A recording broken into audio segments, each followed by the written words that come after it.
Starcraft, the game that kicked esports into high gear, put Korea on the map for gaming, and showed just how far real-time strategy games could go. Unfortunate that a game once so popular is now relegated to no real updates in its sequel and a relatively small community for Brood War itself. Lots of things contributed to the downfall of Starcraft, most notably not making enough changes or improvements to the game to justify its existence. But other things, like the changes that did come to the gameplay putting a lot of OG players off, other games being released by Blizzard like League of Legends or Heroes of the Storm, poor marketing, a lack of passion that once existed, and what might be the smallest reason, the turn the campaign took. Although small, the campaign is the topic of today's videos, a whole streaming series that hardly anyone watched and a promise for this video later, and I figured I should finally deliver on my promise and talk about my favorite campaign in gaming, unless any of the Metal Gear games can top it when I finally get around to playing them. Starcraft, later known as Starcraft Brood War, has one of the most unique stories I've seen told in a video game. No thanks to its genre as a real-time strategy game, it's forced to tell its story in a different manner than most games, using surprisingly well-developed characters to join or fight against you in a war amongst the stars. In each episode, you're introduced to characters in the higher ranks of their race's army, whether it be the Templar of the Protoss, the Cerebrates of the Zerg, or the Captains, Admirals, and Duke of the Terrans, aka humans. You travel the stars in search of rebellion, conquest, and more rebellion as you grow fond of these memorable characters. The first episode starts you off with fellow humans as we make our first contact with aliens, meeting the Zerg and the gameplay before the Protoss, despite the very first cutscene being an encounter with the Protoss. But never mind that. Jim Raynor, the main protagonist of this episode, and maybe the whole campaign, takes you and a small crew of Marines to take control of a colony when they come across what appears to be living ground. Turns out it's a Zerg, and a reveal to you and the human race of the most vicious race in the universe. These creatures known as the Zerg have no regard for the sanctity of life. A little further down episode 1 of the campaign, Sarah Kerrigan is introduced as a specialist ghost and a lieutenant in Mengsk's army. Spoiler alert, she's quickly killed off, betrayed by her own commander and fed to the Zerg like fodder bait for reasons unjustifiable and still unknown to me. Mengsk is the scumbag of the story, mostly in the background after this event as we switch to joining Raynor for the last chapter of this episode and don't see Mengsk again until, I believe, episode 6. In the meantime, we skip to episode 2 where a few chapters in, we see the return of Kerrigan, born assumed slave to the Overmind, though later in the story it's hard to tell if she ever was tamed to begin with. For each episode, you basically help the race you play as get mad and major dubs, this episode being no exception. You help the Zerg take control of their primary enemy's homeworld, Ire, by the end of the episode, giving them an even stronger control of the galaxy or universe, or whatever scale of space this story takes up. Yet that's only the second biggest W the Zerg take in the story, but I get ahead of myself. Episode 3, you're introduced to more memorable and fascinating characters, along with the culture that comes with them. The Protoss, a race opposite to the Zerg, hold the key to defeating them, but before they do that, they have to get their own shit together. And with that, it's time for you to get to know the characters. And by the way, Protoss has the best characters by far. First of all, the boy, Phoenix, a warrior in every sense of the word, though still chill enough to be everyone's favorite character. Tassadar, the Qui-Gon Jinn, who embraces more of the Protoss culture than everyone else, but unlike Qui-Gon, Tassadar is completely shunned for it by his brethren. Aldaris, the stiff one, and the main voice of the Conclave, who obeys the law far more strictly than anyone else, to the point of being prejudiced as if he were some sort of conservative. Zeratul, a part of the Dark Templar, a group of Protoss who learned more than any of the High Templar and tapped into different powers, which gave them the ability to kill the Overmind among other things. Oh, and one more character makes a surprise return. The name's Jim Raynor, pal, and I won't be talked down to by anybody, not even a Protoss. Amusing. Tassadar, your taste in companions grows ever more inexplicable. Hating ass, stuck-up, scruffy-looking nutfighter. It was pretty amusing though. Back to the story, episode 3 sees Tassadar and his ragtag crew defeat the Overmind with the infamous scene of Tassadar's Executor, the Overmind has been weakened, but I fear we have sustained severe damage ourselves. No, we haven't. I will steer the Gantrathor into a collision course with the Overmind. You don't need to do that. No, stop! What are you doing? What are you doing? What are you doing? What are you doing? What are you doing with your life? But no! Oh my God! No! No! No! No! No! You know, by the end of Brood War, this noble sacrifice was pretty vain considering the Zerg still end up ruling most of the universe, even without the Overmind. But we'll get to that when we get to that. For now, we go to episode 4, which is another Protoss episode because the L they took in episode 2 was so bad they needed 2 episodes in a row to recover. The episode sees the Protoss gather and flee to the hidden planet of Shakuras, the planet where the Dark Templar hid from the Conclave for many years. Once they flee to the remote planet, it's soon realized that they were followed by the uncontrolled Zerg, who immediately start to colonize the distant planet. So really the main problem of the episode stems from the fleeing Protoss not watching their backs properly. It's solved by the end, and I gotta say, because of where the problem comes from, I feel this is the weakest of the episodes, which is unfortunate since it's the last we team up with the Protoss, legitimately at least. Episode 5 takes us to completely new characters in the UED, or United Earth Directorate. We are introduced to the high ranks of Alexei Stukov, Gerard Dugal, meeting Lieutenant Duran in an early mission so he can betray us more organically later. His betrayal is made pretty obvious by the constant conversation between Dugal and Stukov about treachery. Also his voice casually dropping when he says loyalty at one point for no reason other than for us to notice it. Also Duran being seen on a radar with a bunch of Zerg around him. Out of all the episodes, I feel this one is the most active. Ironic given the whole new cast we work with and the fact that we only work with one of them ever again. Stukov dies as a result of being betrayed by Duran and his best friend. Unfortunate to be honest. Best character here. In what might be the best mission in the game, Duran leaves Stukov for dead as Dugal freaks out as the Zerg are about to be let loose on a planet. We don't let that happen, of course, and after we prevent mass genocide, I think we followed it up with the hardest mission in the game, though I personally would beg to differ. And finally, we have episode 6, or Kerrigan becoming pretty much the queen bitch of the universe. Not much that happens except more death and betrayal by the hands of Kerrigan. Motherfucker makes us kill Phoenix. No!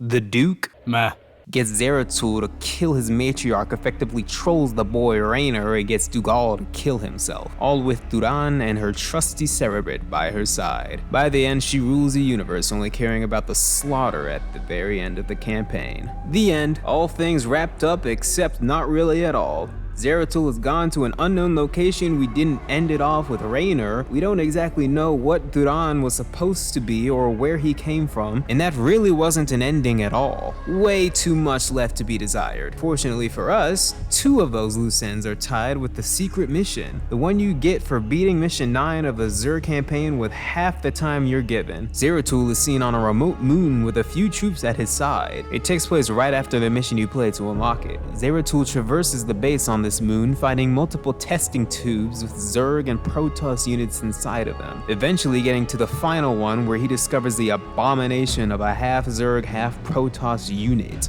Have you any conception of what you've created here? Do you have any idea what this hybrid is capable of? Of course I do. This creature is the completion of a cycle. Its role in the cosmic order was preordained when the stars were young. Behold the culmination of your history. All I behold is an abomination. Duran is revealed to be behind it, claiming he works for a higher power than Kerrigan and is doing something foretold by the something bullcrap. And I don't mean that as an insult, it's just after Starcraft 2, I know not to care about what this mission was supposed to set up. It was a cool concept with an abysmal execution. Acknowledged HQ.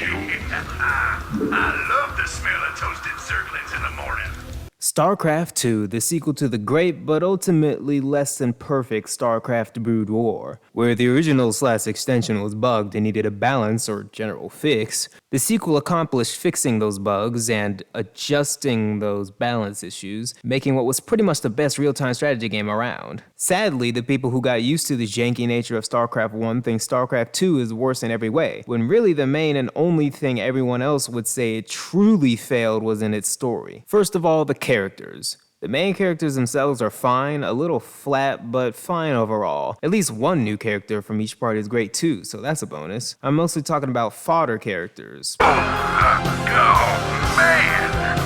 Poor Johnny. Yes, I'm really deducting points from this game for not having quotable fodder. Poor Johnny is someone I'll always remember, and Starcraft 2 doesn't have anything like that. It's a game, not a masterful piece of shit. I like idiots just being idiots in space. It's fun, funny, and I know everyone else who played this game likes it as well. Second is the writing. I already mentioned how some of the characters are pretty flat compared to their Starcraft 1 counterpart, but besides that, the writing overall just feels different. Like, not as tight somehow. Thinking about it while writing this, I feel it may have something to do with the lobby and all that extra crap the game wants you to do that has nothing to do with the plot, which might explain why I feel Wings of Liberty is the strongest of the 3 parts. While it does have a bunch of filler in the lobby like the other 2, it does still have Zeratul, who does have something to do with the plot, even if it's a part of the plot that nobody wants to acknowledge. But other than filler, the writing and story just feel off compared to the original or expansion, made weirder by the fact that both were written by the same guy. And with him in mind, I think it's finally time I brought up the elephant in the room. The story itself. It takes a huge turn after Wings of Liberty being all over the place with an unsatisfying conclusion for both Heart of the Swarm and Legacy of the Void. Wings of Liberty is pretty aimless, just destroying Manx stuff and government and I don't know, rebellion is pretty much what it is. Until Zeratul dumps more lore than I feel Raynor should know, leading him to rescue Kerrigan from what I think I remember being a Zerg prison of some sort. Heart of the Swarm is especially scattered, having Kerrigan be pushed to care about the looming threat of Amon while she goes to take her sweet time getting revenge on Manx. Zeratul appears every blue moon in a cutscene to remind both Kerrigan and the audience of what the story is supposed to be leading up to. And for a moment I guess we're meant to care as we upgrade the Zerg as a whole in what are probably the most boring missions in the whole campaign. Which is how I felt about Heart of the Swarm as a whole. Bored. Legacy of the Void isn't much better, making the Protoss character with the least amount of development the Executor. He's like the Optimus Prime from Transformers Animated, young but clearly meant to be a leader. The last 2 parts have their problems, but at least they kept to the Starcraft storytelling method of being personal stories. This one is completely focused on the threat of Amon, giving no room for the characters to be themselves or development of the new ones, making the new best Protoss Alarak for having the only quotable line in the game. You think us fools? Yes, but that is irrelevant. Talking about Legacy of the Void brings us to one of the bigger problems with the story, Amon himself. The lore of Starcraft is one that I'm sure many people wanted expanded upon, but I don't think anyone liked what we got. Duran and the secret mission in Starcraft 1 were great teases for what was to come, though the deliverance of that tease I feel should have been held off for later. The moment we see Zeratul again in the story, we automatically get an almost complete understanding of the hybrids and what Duran meant by Culmination of your history. which makes sense. I mean, he would want to tell someone about that as fast as possible, but Raynor? I guess we see that everyone else in the story will automatically attack the dude, but still, I don't know. The more I talk about it, the more I feel like the writers didn't even give themselves that much of a choice. Zeratul went from being an MVP of the extended campaign to being an MVP, but only due to him practically being a plot device. I mean, he literally appears to give the 3 main characters a warning about Amon and disappears again. All this to get to Amon himself, and now that I'm actually going to talk about him instead of digressing, I don't have much to say. The story explains to you the lore throughout each part as if to prepare you for Amon with knowledge the same way Zeratul does, but by the end, it still manages to feel contrived. No thanks due to Kerrigan becoming some fake-ass Super Saiyan, but even besides that, it doesn't feel like the Starcraft I grew up with. It feels superficial in comparison. All the ways they could have made a satisfying personal story with characters we already knew interacting with each other and new characters, and instead we get a god to defeat. I mean, Sarah comes back to see Jimmy in the end, but after her going Super Saiyan, it's a little strange, not gonna lie. I wish it was as simple as removing Amon from the story, but that doesn't fix the single biggest problem I have with this campaign. Cerebrate, our scouts have just identified 3 separate fleets approaching this platform, with Duran having disappeared, and the bulk of my brood still on the surface of Char. You'll need to hold off the invaders by yourself. You sound worried, Kerrigan. Have I caught you at a bad time? Zoom calls, or lack thereof in StarCraft 2. This was hands down the best part of StarCraft 1's story.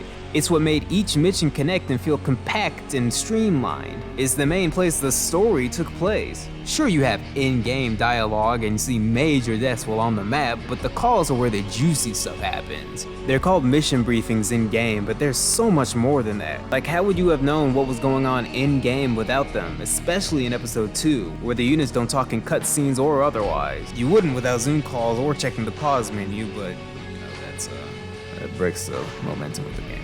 Plus, they are where a lot of quotable moments come from. Kerrigan, Zaz is dead. Hey boys, mind if we tag along? But perhaps Stukov's loyalties are not as strong as you once believed. For Adun! For Ire! You'd be surprised to see how many special interest groups in this sector want to see you dead.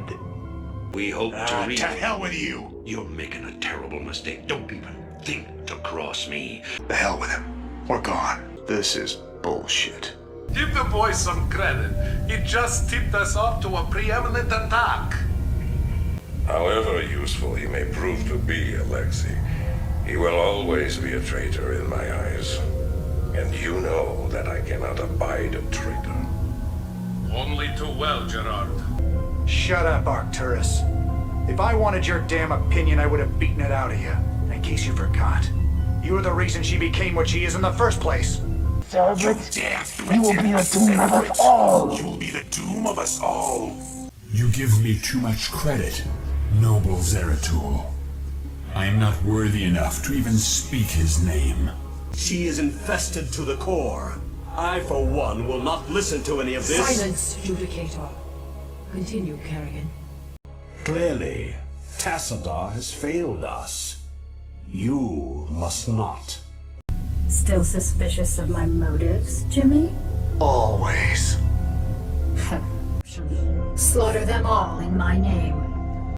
And that's only a few of the many Zoom calls mixed with some of the actual game. And the best part about them was that they included you in the story. And when I say you, I mean you. You might have noticed whenever I talked about the Starcraft 1 story, I spoke in a way that made it sound like you were a part of it. And that's because you are. You aren't some custom character or anything like that, but a literal person in the story, from a captain to a cerebrate. You play as yourself in the form of different species throughout the story. This is a huge reason for me loving the story of the first game so much. It's so personal that you yourself are a part of it. Of course, it has its flaws, like the fact that for each episode there was one unnamed person, i.e. us, who carried their whole race to incredible victories, including Kerrigan's ultimate victory, despite not getting any head. Can cerebrates get head? But hey, I'll take no hypothetical head over not being a part of something this grand any day. There's also the flaw of other races not mentioning that this one high rank is seen with these other well-known characters, so it's like you don't even exist despite the game making it seem like you exist at the same time.